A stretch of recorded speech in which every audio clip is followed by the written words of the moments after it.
saya sedang berada di salah satu tempat di Jakarta ya, untuk menyikapi persoalan pasca putusan MK mengenai kontestasi pilkada yang ada di wilayah Kabupaten Yalimo. 29 Juni lalu telah diputuskan pilkada di wilayah Yalimo. Kita akan menemui pengacara dari 02. Hari ini kita akan melakukan bincang-bincang mengenai putusan MK menurut pandangan dari pengacara paslon 02. Dari sisi hukum, MK seperti apa? Putusan MK itu seperti apa?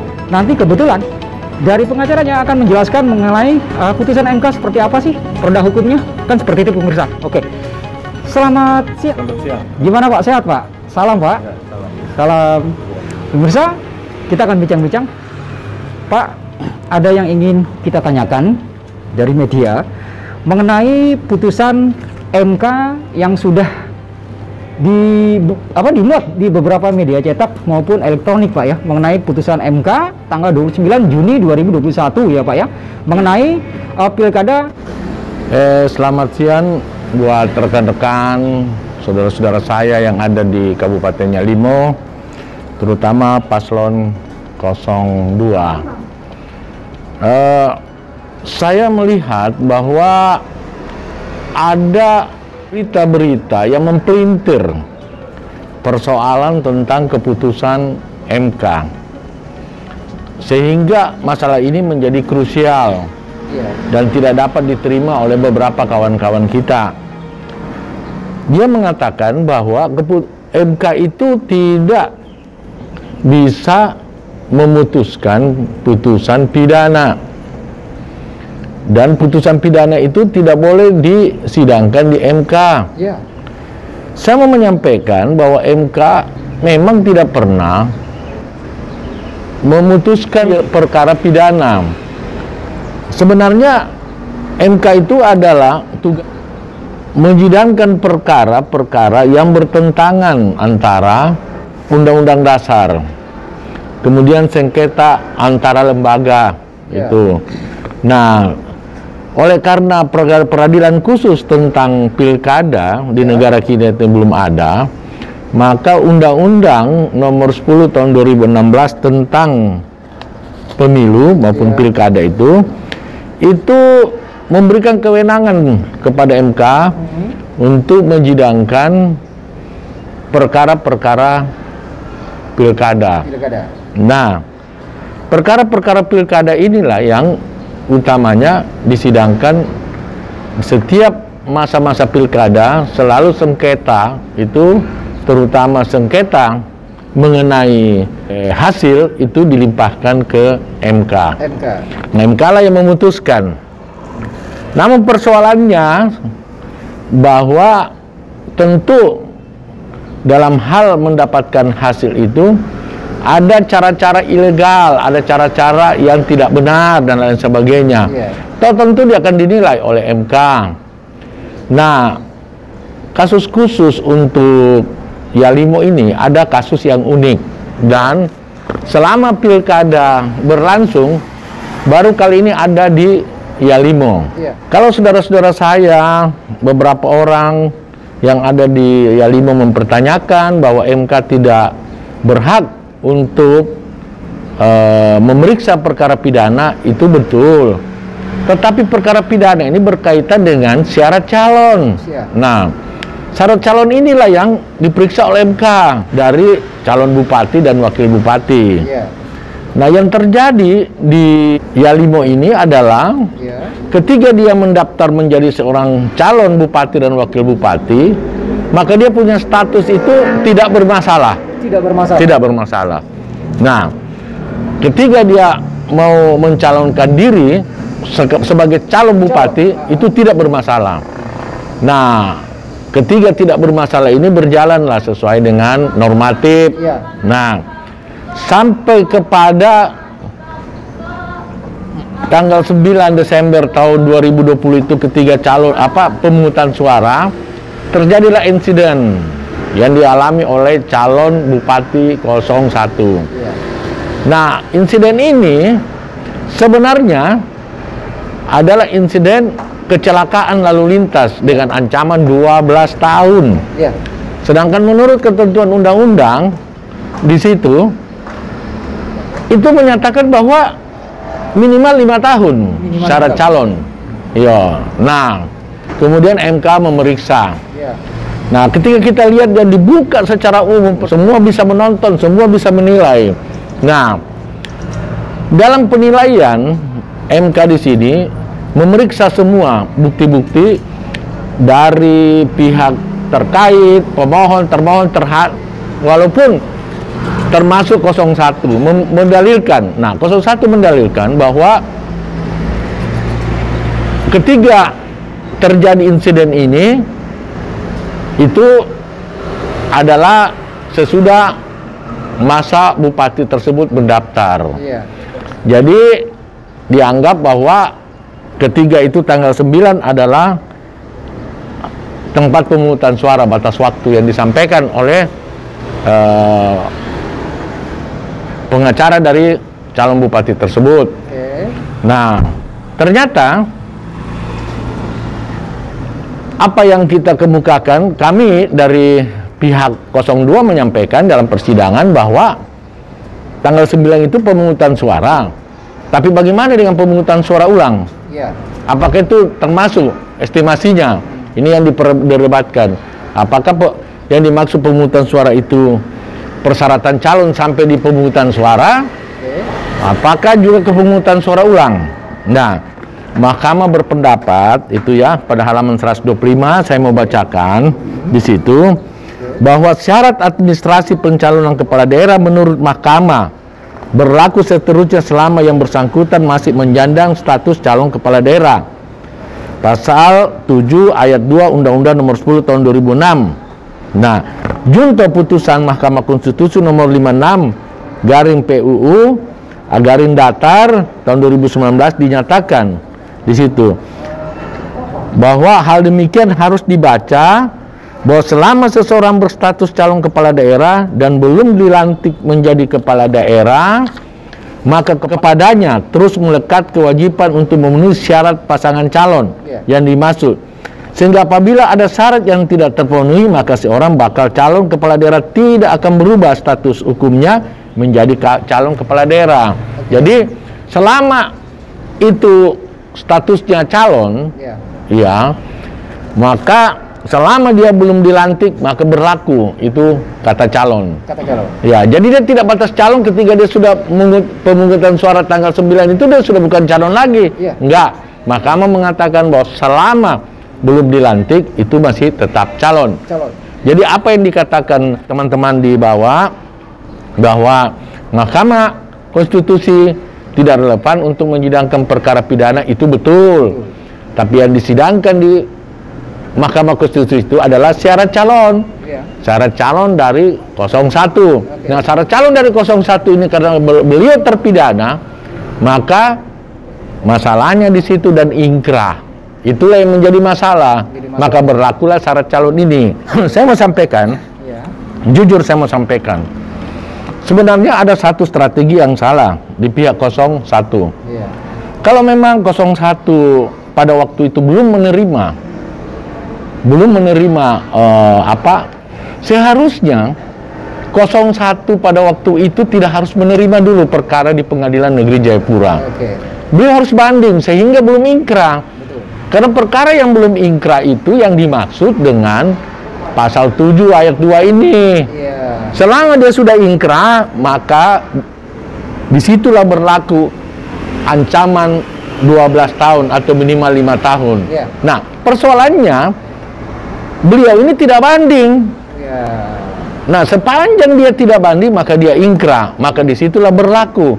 Seharusnya dia harus melakukan banding sampai kasus pilkada ini selesai. Sehingga ketika dia masih dalam perkara belum ingkrah, maka dia harus dilantik dulu menjadi kepala daerah.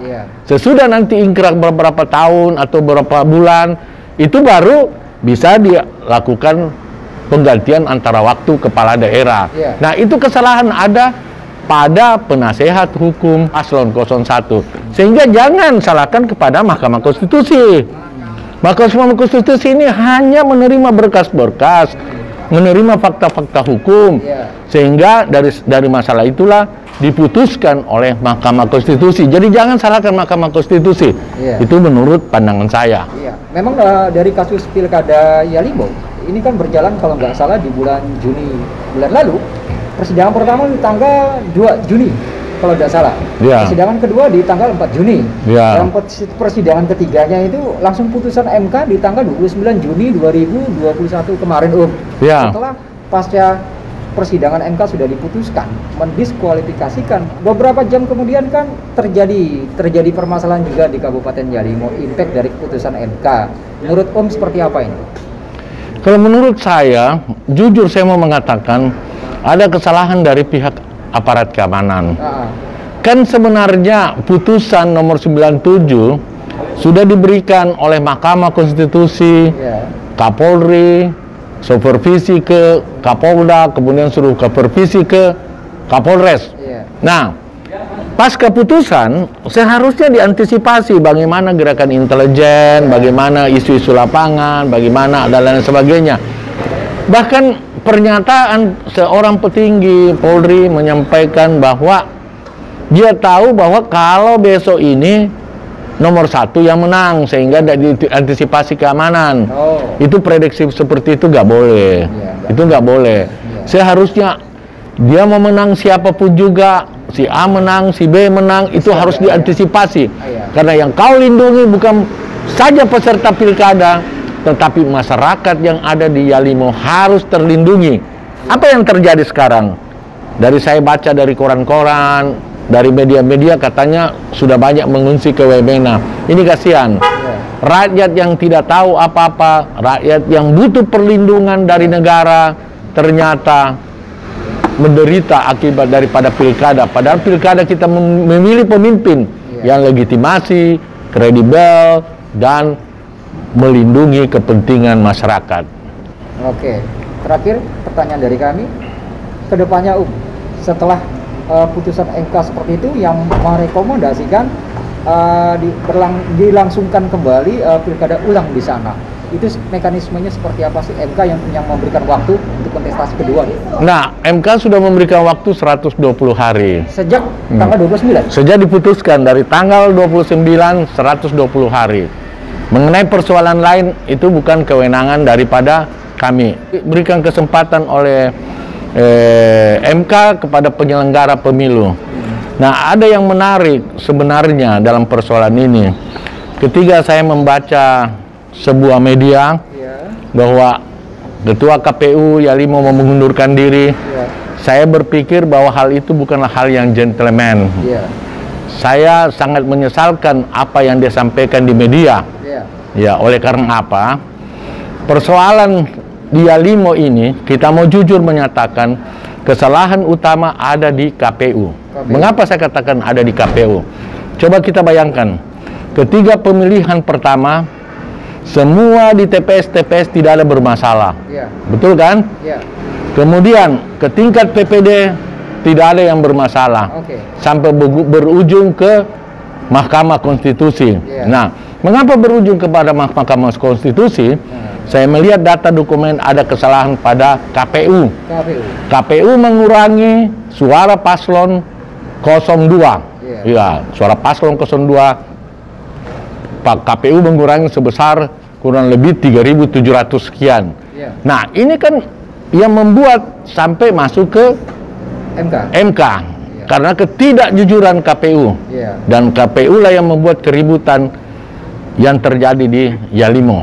Nah, selanjutnya ketika lagi terjadi PSU yang kedua kalinya, KPU berulah lagi kembali. Nah, KPU berulah kenapa? Dia tidak menjalankan ketentuan undang-undang sebagaimana mestinya. Oleh karena dia dalam saat-saat urgensi dia memecat PPD. Nah, inilah yang digugat oleh 02 bahwa suara mereka diambil. Nah, fakta hukumnya apa? Berbeda. Kewenangan di PPD menang 02. Kok sampai di Kabupaten 02 hilang suara? Nah, dipecat yang PPD sudah menghitung dengan benar. Padahal dalam persidangan diakui bahwa pemilihan di TPS distrik Walarek tidak ada keributan. Cuma ada hologram yang dibawa, itu pun tidak menjadi persoalan tentang hasil. Dan itu disaksikan oleh KPU loh. Katanya menurut Panwas di dalam persidangan disaksikan oleh KPU pusat. Berarti kan tidak ada masalah. Tidak ada masalah. Nah, rekap kapitulasi yang PPD punya ini kan dibawa ke tingkat kabupaten. Iya. Pertanyaannya, kok tidak ada masalah di kabupaten, ada masalah, berarti keberpihakan daripada KPU. Iya. Nah, inilah yang harus dibayar oleh KPU. Iya. Nah, sekarang dalam situasi sebegini, hasil kerja dari KPU mau melarikan diri. Ini yang nggak benar. Iya. Dan saya menurut pandangan kami, bahwa apa yang dilakukan KPU itu adalah hal-hal yang tidak terpuji. Dan seharusnya KPU pusat harus malu memberikan supervisi kepada KPU Kabupaten Yalimo. Itu. Jadi sebenarnya harusnya penyelenggara itu netral. Iya. Tidak seperti dalam hal ini kan fakta hukumnya yang kita lihat. Iya.